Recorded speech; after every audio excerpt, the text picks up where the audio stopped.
ചില സമയത്ത് നമ്മൾ കൂട്ടുകാരനെ അല്ലെങ്കിൽ കൂട്ടുകാരിയെ ആക്രമണ കേന്ദ്രത്തിലേക്ക് നമ്മൾ ഇട്ടുകൊടുക്കൂലേ?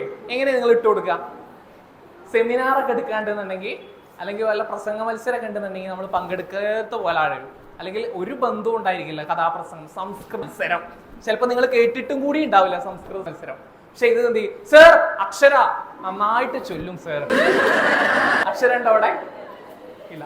നന്നായിട്ട് ചൊല്ലും സർ എന്ന് പറയും. അതെന്ത് പറയും? അക്ഷരത പറഞ്ഞിട്ടോ ഞാനാ സംസ്കൃത ശ്ലോകം പറഞ്ഞിട്ട്. അപ്പൊ നമ്മൾ ചില കാര്യങ്ങളാകോ സ്നേഹത്തിന്റെ പുറത്ത് വിളിക്കുന്നതല്ലേ? എടോ, ഏറ്റവും കൂടുതൽ ഫ്രണ്ട്ഷിപ്പിന്റെ ആ ഒരു ഐറ്റംസിലല്ലേ നമുക്ക് കാര്യങ്ങളെ വിളിക്കാൻ പറ്റുള്ളൂ. നമ്മൾ ഫ്രണ്ടിനെ കോൾ ചെയ്യുന്ന ലാഘവത്തോടെ നമുക്ക് ആരെയും വിളിക്കാൻ പറ്റുമോ? ഇല്ല. ഡേ എന്താടി ഫോൺ എടുക്കാത്ത പറഞ്ഞു പലതരത്തിലുള്ള തെറികളെയും നമ്മൾ ഡാഷ് ഡാഷ് എന്ന് പറഞ്ഞ് വിളിക്കും.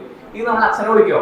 വിളിച്ച് നോക്കണല്ലേ? ഇവരറിയോ ഒരു പ്രാവശ്യം വിളിക്കുള്ളൂ. പിന്നെ എന്ത് ചെയ്യില്ല, ജന്മം നമ്മൾ വിളിക്കില്ല. അവള് ഇങ്ങനെ താടിക്ക് കഴിച്ചു പഠിച്ചോ, ഞാൻ അതിന്റെ അച്ഛനെ വിളിച്ചു കഴിഞ്ഞാൽ അതല്ല പല വിഷയം.